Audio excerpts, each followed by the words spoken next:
All right, good afternoon, ladies and gents. This is Mrs. Beichner, and we're going to cover over the World War I notes here. I'm going to be kind of flipping through some of this, highlighting a few things that I feel like you particularly need to know. We're going to be taking kind of an abbreviated stab at these notes. So if you have access to or have your printed copy of the notes from the class website, you can go ahead and get that out. If you need to pause a sec to let the class get situated and settled, go ahead and do that, and then we're going to get right into it.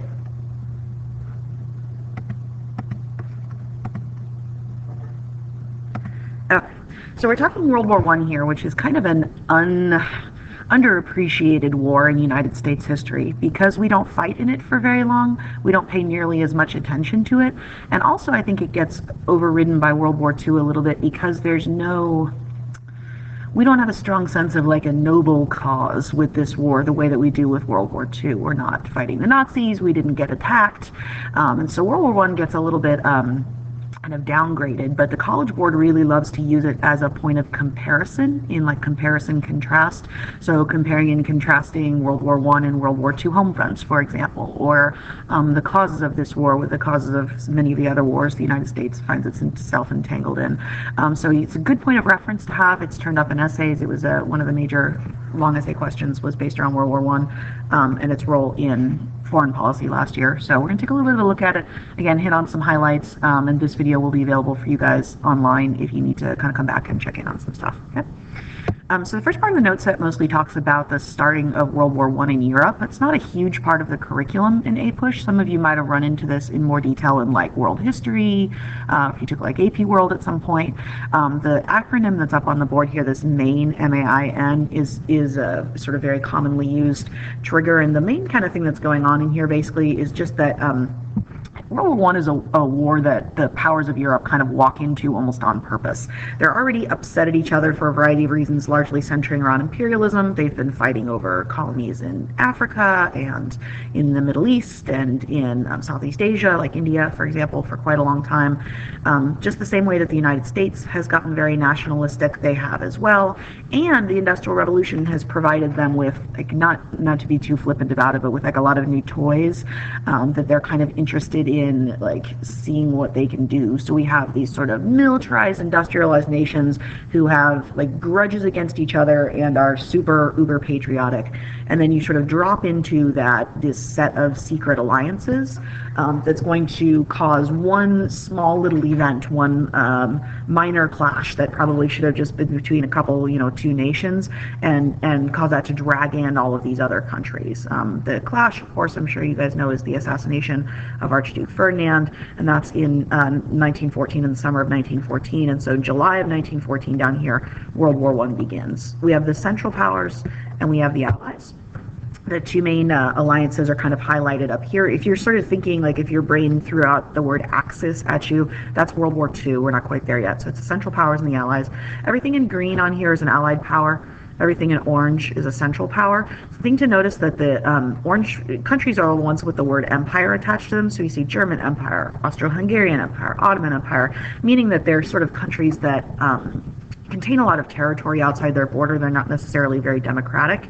If you look at the green countries, those are mostly going to be countries that are a little more democratically aligned, with one big exception, and that's the Russian Empire over here. And that's going to play a little bit of a part in why the United States first does not and then does get involved. The United States is going to remain neutral, of course, at first for quite a while, for most of the first part of the war.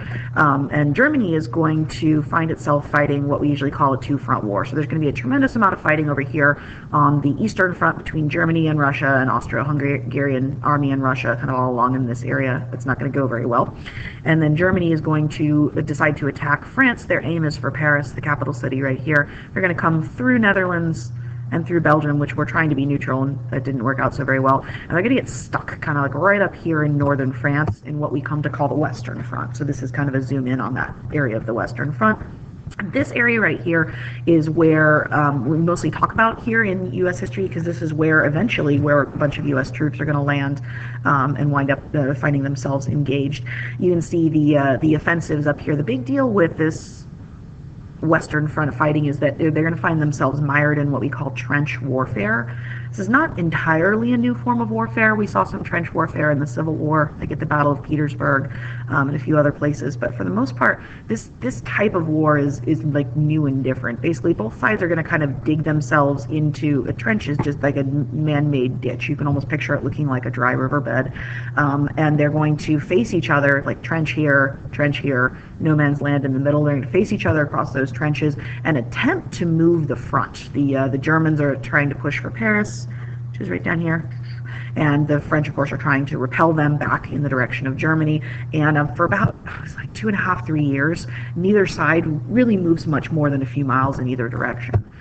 If you take a look at this particular set of notes from the website, both of these, links right over here, this one right here, and then especially this one down here, trench footage. Those are links that you can click on, to see some actual footage from World War I. It's really the first war that we have actual like wartime film of, right? It's the first time we've had that technology available. And this footage in particular, the bottom one down here that says trench footage, is about 7 minutes or thereabouts of just straight like black and white film laid over music from various World War I engagements. It does a really good job of highlighting a lot of the new weaponry that we see in World War I that makes it so much more of an industrial war than anything we've seen before.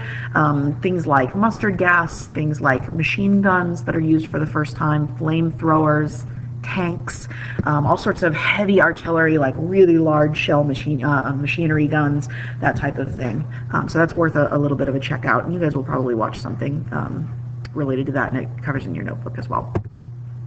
Another area of new mechanized warfare in World War I that's going to particularly impact the United States is the development of submarines. So the German army in particular has developed some pretty advanced submarines by this point. This is the first war where we see this. We had some in the Civil War, but we hadn't invented compressed air yet, so they were mostly just death traps. So the Germans call their submarines U-boats. You can see that one down at the bottom there. It's like their Wasser boat, basically. And what they're particularly effective at is sort of sneaking up near ships, French, British ships primarily, and attacking them below the waterline, so torpedoing or some equivalent explosive device below the waterline, blowing a big hole in the ship and causing it to sink. The problem for the United States is that the Germans aren't strictly limiting their U-boat attacks to just like, military ships bearing French and, British soldiers. They're just sort of attacking anybody who kind of comes in range. And this level of submarine warfare on the open sea is going to wind up engaging the United States. It takes a little while. Your textbook talks about, or will talk about if you haven't gotten there yet, the sinking of the Lusitania. And we often present this as like a key cause of the U.S. joining the war. And what the Lusitania is a British passenger liner. It looked very similar to the Titanic, kind of smaller scale, but same idea. And on this, it was going from New York to London. It was unarmed, but it was carrying a secret cache of weapons, but people at the time didn't really know about that. So it was sort of played in the newspaper as just being this sort of neutral passenger liner. And on board, when the ship sank, something like, looks like about 130 American citizens are killed. So this is a pretty big deal, but it's worth noting that a date that I have on here for the sinking of the Lusitania is 1915. So if you know anything about World War I, you might know that the United States is not going to join the war until 1917. It's about a year and a half after the sinking of the Lusitania. So although we're very upset about the sinking of the Lusitania, and although submarine warfare is eventually going to be one of the longer term causes that draws us in, it's a mistake to talk about the Lusitania as like, oh, the Lusitania, and then the United States goes to war. So just kind of be careful about that. That's a mistake that people make sometimes. Okay. Good evidence of that is the fact of the 1916 election.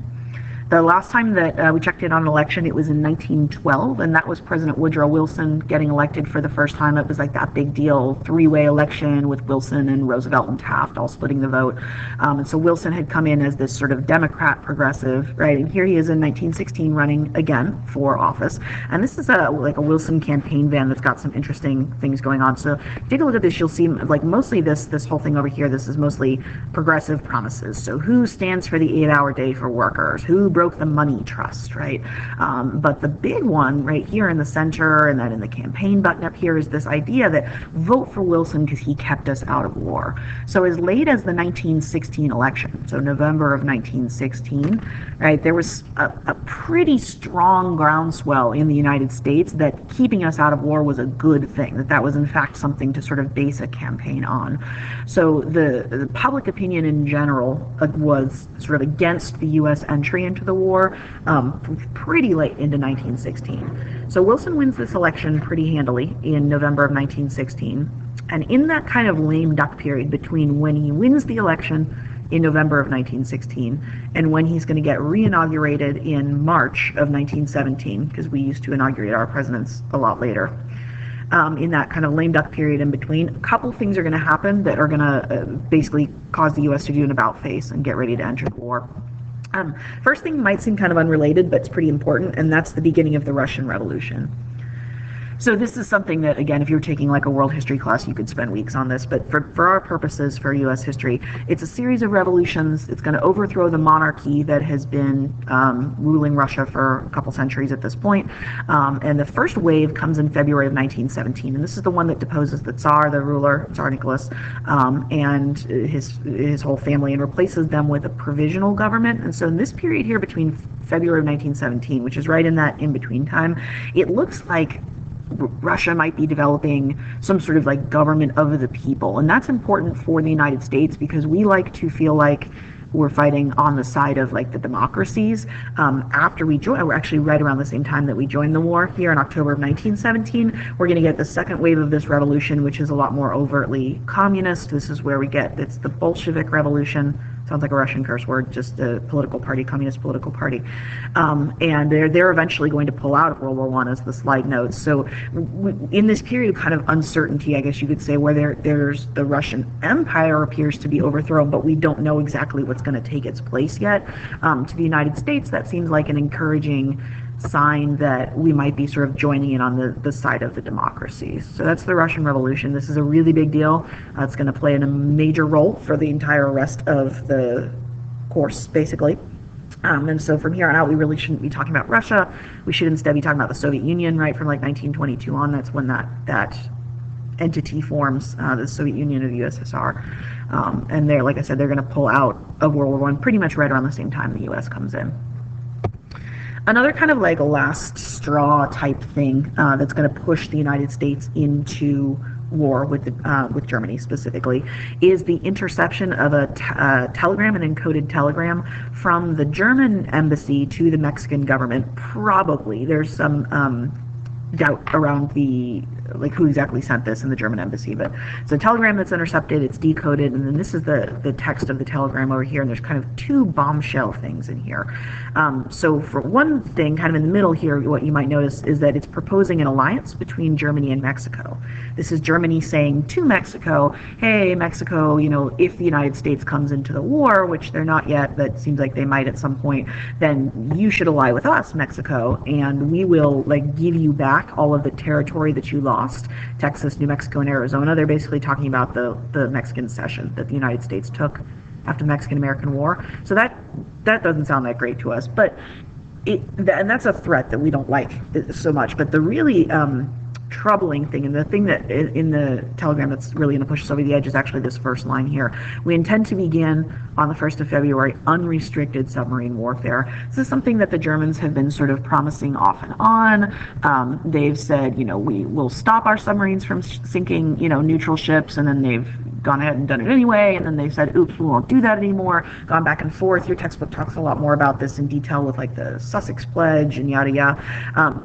But this is really with the Zimmerman note, and then in kind of the months subsequent, this is really when the Germans make a full-time commitment to just we don't care if your ship comes in the path of our submarines, we will sink it, whether you're a neutral nation or not. And for Wilson, he feels like that's kind of the last straw. So pretty shortly after he gets re-inaugurated, just about a month later, he's going to make a very long and well-articulated speech to Congress where he asks Congress to declare war. This is a short set of excerpts from it. It's a much longer document. And so in the speech, he highlights kind of what we were just talking about. He says, German submarine warfare against commerce, or against trade, right, is a warfare against mankind. It's a war against all nations. American ships have been sunk, blah, blah, blah. So it's not just about us, but it's about this idea of neutrality, the concept of neutrality that's no longer feasible, meaning possible, or desirable where the peace of the world is involved in the freedom of its people. The really famous phrase from this, if you were to get an excerpt from this on a test, for example, is this one that I haven't read down here: the world must be made safe for democracy, says Wilson. That's a very well-known quote. It's also really notable because it's the first time that we've ever seen the United States government use this type of language, this idea that we're fighting for sort of the principle of democracy and its safety around the world, but it is not the last. Basically every single war that we have fought since World War I, so World War II, the Korean War, the Vietnam War, the Persian Gulf War, right? Everything since World War I, we've used some form of this rhetoric, some form of this argument that the purpose of the war is to spread democracy or to maintain democracy around the world. I'm not saying this to suggest that Wilson's being insincere. He does believe this very deeply, right? He's sort of a passionately moral person. He's a devout Christian, and he really does see it as sort of the mission of the United States to maintain democracy around the world. He's very city on a hill kind of guy, if that phrase rings a bell for you. That's a big thing with Wilson. And so he believes this very strongly, and it's a pretty effective message. So when you look at one of the College Board's key things always is causes with war. So when you look at the reasons, why does the United States decide to go to war against the Central Powers in 1917? There's kind of three things, right? There's this issue of building up neutrality of the seas, interference with trade, right? Problems in that arena. That's the longish term that's been going on since the start of the war. There's the Zimmerman Note, which is more immediate, right? The threat from an alliance with Mexico that seems maybe not plausible, but certainly concerning. And then, of course, the Declaration of Intent for unrestricted submarine warfare. And then the more high-minded ideal of to make the world safe for democracy. So those are kind of reasons or rationale that you would see for American entrance into World War I. We send troops over. That's the AEF. This is Pershing. This is all stuff that's in your textbook. We're going to draft soldiers once again. This is the second draft, right? We had the first one in the Civil War. We're going to have most major wars pretty much from here on out. And then the next major chunk that we're going to spend a little bit of time on here has to do with how the home front changes during World War I. The U.S. is in World War I for a relatively short period of time. It's spring of 1917 through when the war ends, which is November of 1918. So it's only going to be about a year and a half. And of that year and a half, only maybe 8 months or so where there's really U.S. troops actually in the field, because it takes us a little while to get everything geared up. And so World War I kind of winds up being this little almost dress rehearsal for what we're going to see during World War II. So all of the things that I have listed up here: consolidation of government control over industry, the propaganda campaigns, increased economic opportunities in the workplace for various minority groups, and then this very repressive atmosphere for civil liberties. All of those are things that are going to come up in much more depth and detail when we hit on World War II, which we will do towards the end of this unit. So this is a good, we're going to check in on a couple of these in some detail. So one of the things that we see the government do both in World War I and World War II is form up a bunch of commissions or administrations. These are usually formed as part of the executive branch, generally by executive order, sometimes by quick congressional action. They're just really intended to take control of various parts of the economy on behalf of the government, regulate prices, make sure that we don't see overinflation like we had in the Confederacy during the Civil War. So you look at things like the U.S. Fuel Administration is responsible for regulating the supply of oil and making sure that there's enough for the war effort and that people at home aren't hoarding and price gouging and all of that good kind of stuff. The war costs a tremendous amount of money. You certainly don't need to have these numbers down, but just for comparison's sake, federal spending the year before we joined the war, $477 million. The maiden full year that we're at war, $8.45 billion. So wars cost a lot of money, and the main way that we're going to pay for this one is through the sale of what come to be called Liberty bonds or Liberty loans. Sometimes you'll see Liberty stamps, something like that. And what these are, it's basically like buying stock in the U.S. government. It's you give the U.S. government, let's say $100, you buy a $100 bond. The government gets to use your $100 to pay for whatever part of the war, and then you hold on to the bond and you wait till it matures, which is usually 5, 10, 15, 20 years.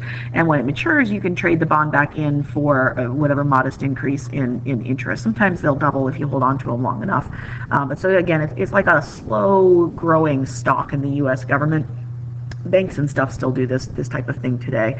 This is going to be the main way that the U.S. government, these Liberty Bond, finances World War I and then also World War II when it comes around. So it's a good thing to kind of just generally be aware of.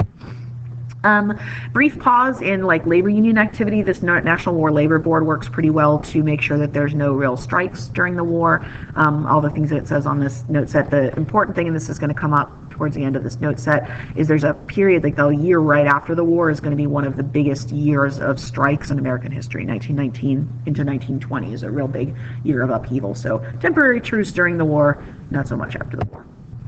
Another big thing the government does that it's never really done before is it's going to organize a pretty intensive propaganda campaign. So this is like actual propaganda coming from the U.S. government to kind of sell the war. The committee that does it's called the CPI, yes, like the insurance company, but not really. Committee on Public Information. It's headed by a guy named George Creel, so you'll see it called the Creel Commission sometimes too. There's going to be an equivalent one of these in World War II with a different name. That one's called the OWI, the Office of War Information. So the CPI, or the Committee on Public Information, produces a bunch of government propaganda. And propaganda in the days before internet and television meant a couple of things. Number one, it meant hiring actual people to go around from town to town and give quick patriotic speeches to try to convince people to buy Liberty bonds. That was this group that they called the 4-Minute Men, because they were trained to give quick 4-minute speeches in front of, community groups or at high schools or in, rallies, etc. And again, to kind of push the sale of war bonds. The Creel Commission does also produce a few films. They're really, we're not quite to like the Hollywood film industry yet. We're right on the edge of that. But so these are like 15-minute short clips, informational, the type to be shown in like Nickelodeons, those kind of things. But the main thing is going to be posters. Historians sometimes call World War I the poster war in the United States because there's so many that are produced, and they're mostly aimed at kind of convincing the people of the United States to support the war. This very famous image is drawn during World War I. So this Uncle Sam, I Want You, that's a World War I era image. To see the Germans, or the enemy in general, but the Germans in this case, the Huns, as sort of the enemy that we should be sort of fiercely opposed to. And then perhaps most important, to convince people to kind of do their part to support the war effort. So this idea of like canning food by growing your own at home, like can the Kaiser by canning food. Ghost Uncle Sam doesn't want you to use that extra shovel full of coal, right? Save it, the Fuel Administration says too. So save sugar, save gasoline, those kinds of things that encourage people to contribute to the war effort at home. Quick manner of difference between World War I and World War II. So in World War I, we're going to see voluntary rationing, with the government encouraging people to observe like meatless Mondays and wheatless Wednesdays and sweetless Sundays, so to like save food just kind of because they're patriotic, like of their own decision. In World War II, we're going to see actual like legalized rationing, where it's like, well, you can only buy so much of certain commodities. So that's another big difference there. We're seeing a lot of new opportunities for various groups. Usually our marginalized groups do relatively well for themselves during wartime as the labor force sort of moves away. So the really big one that you really need to know out of this, and all of these are important, but especially this, what we call the Great Migration, that starts roughly around the time World War I starts. This is when we really see for the first time large-scale movement of African Americans out of the rural sort of sharecropping South and into some of the urban centers of the North. So cities like New York, Chicago, right? This is when they really start to gain a sizable black community. There's always been African Americans in cities in the North, but this is when it starts to really grow. A lot of industrial industries are going to be forced to integrate during the war. The automobile industry is a great example of that. And after the war, the increased presence of African Americans in the North is going to lead to a lot of social changes. So we'll talk about like the Harlem Renaissance later on this unit, etc. So this movement of African Americans out of the rural South and into the North is like especially important. Another thing that's a very common like through thread that we see anytime that we talk about the United States going to war is the fact that whenever we go to war, the government has a tendency to sort of clamp down on like civil liberties right, or whatever you might call civil rights, right, etc. So, for example, during the Civil War, we saw Lincoln suspending habeas corpus. Way back under John Adams, when we were really worried about going to war with France after the XYZ affair. We saw the Alien and Sedition Acts, right, aimed at like immigrants, those kinds of things. And so World War I's version of that is a set of acts called the Espionage and Sedition Act. So the Espionage Act that you can see right up here is extremely high fines. Get this, $10,000 or 20 years in prison for like obstructing military recruiting. That would be like the type of thing that would be like speaking out against the draft, etc. So that's really harsh punishment for people kind of speaking out against the war effort. And then the sedition part of it, sedition, remember, means like speaking or writing badly about someone in the public eye, like the public government. This makes it illegal to speak against the purchase of war bonds. So just to go around and tell people, hey, don't buy war bonds, or to utter, print, write, or publish any disloyal, profane, scurrilous, or abusive language against the U.S. government or the Constitution. So like if you stood out, in the center of a public square and you said, hey, Woodrow Wilson is a profane word, then you would be violating the Sedition Act, and you could be subject to like $10,000 fine or 20 years in jail, etc. And over the year or so that we're at war, over 2,000 prosecutions. That's kind of a lot, considering that both of these are really flagrantly unconstitutional. And it's, as the slide notes, it's mostly socialists, IWW members. The IWW really largely opposes World War I, and that's going to hurt them a lot. They get seen as very unpatriotic. Our old buddy Eugene V. Debs, who's come up a couple times, was a big labor union leader and one of the founders of the IWW. He gets jailed under the Espionage and Sedition Act. So it's a clampdown on what we would consider kind of freedom of speech. And as these clampdowns often do, there's a matching court case that comes along with it. Whoops, flip past those. So in 1919, a guy named Schenck is his last name, and I can't remember his first name. Somebody Schenck, immigrant to the United States, sues, basically saying that he shouldn't be in jail. He's been jailed for putting in the mail pamphlets against the draft.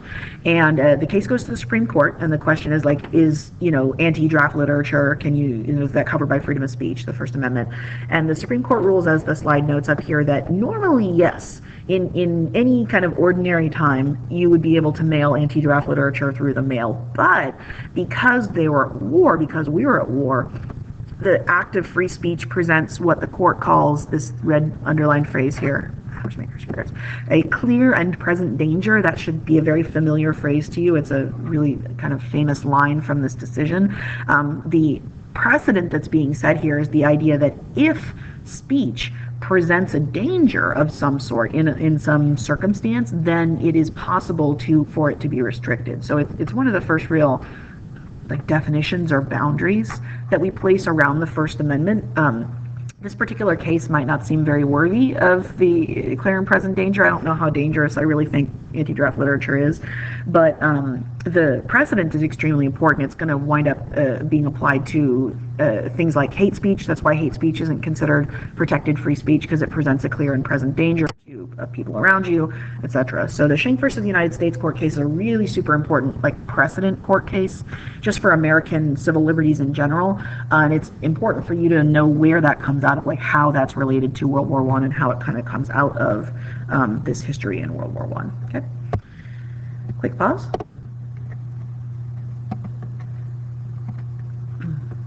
Okay, continuing with our discussion of kind of highlights of World War I, we're just talking about the end of the war real quick here. So World War I ends really weirdly. It's not there's not a decisive ending battle or and then we drop a bomb and a treaty is signed or anything like that. Basically the opposing side, the Central Powers, largely just kind of wind up collapsing from within and surrendering. And one of the big things that drives them to that is the spreading of what's called the Spanish flu. This is a worldwide pandemic. As the dates you can see right up here, it's just a really bad strain of the flu that is a mutated strain, so no one's been exposed to it before.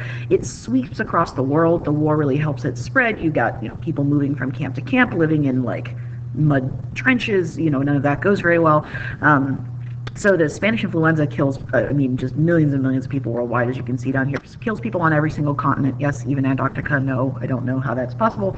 But the Spanish influenza, it just devastates pretty much everybody. It's bad here at home in the United States, like Philadelphia in particular has a lot of deaths, and it really weakens the opposing armies who don't have any sort of fresh reinforcements coming in the way that we are coming in to reinforce the Allies.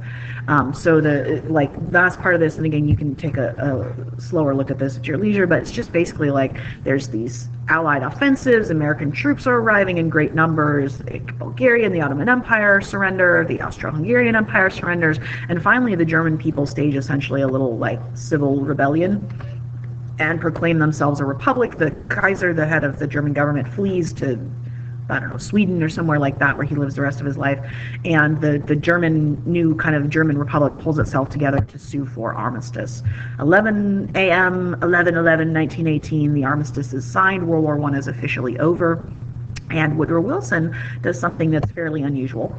He's going to put his little plan for peace into his pocket. That's the 14 points that you've probably read about and that we will be talking about pretty extensively here in just a sec. And he's going to fly to Paris, where he's going to remain for most of the treaty talks. Because we know that Paris is totally the place to go when you want to hold a treaty, because there's 8 million treaties of Paris. This one we're going to call the Treaty of Versailles, the palace right outside of Paris. And what you're looking at here in this slide is the French crowd that came to greet Wilson when his plane touched down, that sort of greeted Wilson's arrival. The French and the British largely saw the Americans as saviors, not because we were just such amazing fighters or we had some great military might, but more so because our sheer numbers and our enthusiasm, for lack of a better word, really kind of carried the day and allowed the Allies to win the war. So it's a pretty big deal. So Wilson shows up to the Treaty of Versailles conference, the Paris Peace Conference, with this sort of idealistic plan for ending major wars forever, and then is faced with the reality that the other people at the conference don't necessarily feel the same way he does. And in order to understand that, it's good to kind of take a quick look at some of the numbers, the casualty numbers.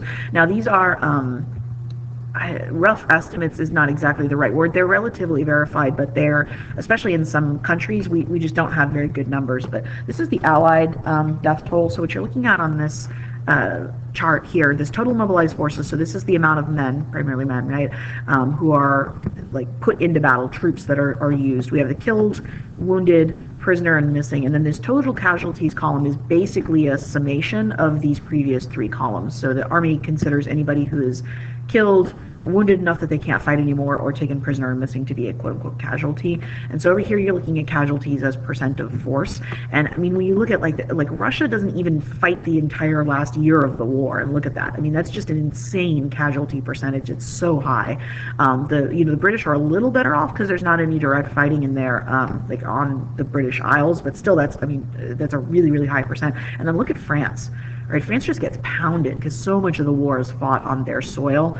Italy's not too happy either. And then here's the United States down here, and absolutely not to trivialize, that is a lot of people whose lives are cut short, but that 7.1 is just a trivial number compared to all of these other allies that we're looking at up here. So Wilson is able to kind of come into this conference with again, an optimistic attitude that's more about kind of, making the world safe for democracy, right? Whereas Britain and France are just basically die Germany, die, right? They're kind of in vengeance mode, especially France. This is the Central Power numbers, just for quick references. Again, just mind-boggling numbers of people. I legitimately have no idea what was going on in the Austro-Hungarian Empire. That is exceptionally disturbing. I don't know if they were armed with sticks or what, but Austro-Hungary and Germany are devastated by this war. There's really not a strong enough word to use for the sheer level of destruction that we see in both of those populations. So the attitude of the war in the United States would lead you to suspect sort of a somber treaty negotiations, and they are that, but they would also maybe lead you to suspect a different group of people involved. These are the main 3 people who are going to wind up negotiating the Treaty of Versailles. So of course we have Woodrow Wilson, right, U.S. President, right over here in his lovely top hat, looking very dapper. In the center, Georges Clemenceau. Clemenceau is the head of the French government at the time, and then David Lloyd George, of course. David Lloyd George, very British name, right? That's the British Prime Minister. So these 3 guys are the ones who are largely responsible for negotiating the treaty. The Italian premier is a guy named Vittorio Orlando. He's there too, but he goes home early. legitimately basically because no one's listening to him. They just sort of, he's putting forward things, they keep getting shot down, and so he just decides to go home early. I'm not making that up. And so these three guys, there's some notable exceptions. Like if you take a sec to think about World War I and then about who you might expect to be there besides like the US, France, and Great Britain, and you might come up with, like, say, Russia, who lost more men than any other country involved in the war. They're not there because they pulled out early.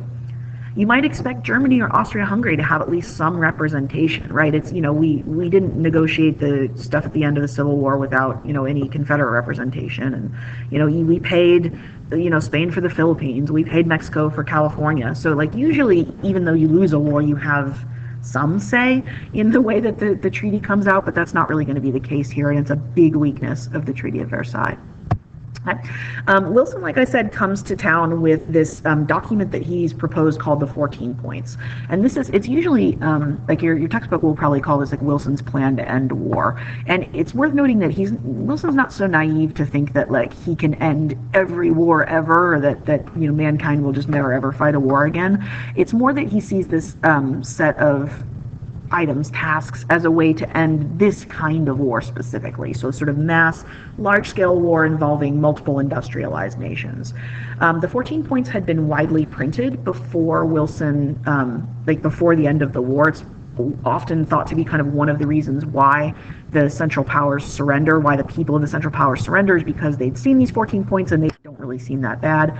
If you take a look at the structure here, the first 1, 2, 3, 4, 5 points, these are mostly, I guess you would say, kind of idealistic or ideological points of agreement, and most of them relate directly back to that main that we talked about at the beginning of the unit. So we see no private international understandings, right? No private alliances.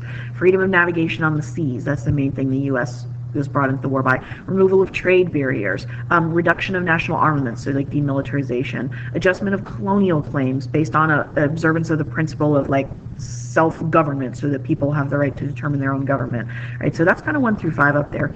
6 through 13, kind of the bulk of the 14 points, have to do with redrawing Europe. So you can see evacuation of Russian territory, right? Belgium, France, peoples of Austria-Hungary, blah, blah, blah. So sort of, redrawing Europe, as it were. And then the probably most important, and certainly most significant for U.S. history anyway, is going to be this last point down here, the 14th point of the 14 points, down at the bottom, that talks about this General Association of Nations, the League of Nations, and that is where the next set of notes will pick up if you will switch over to the other video.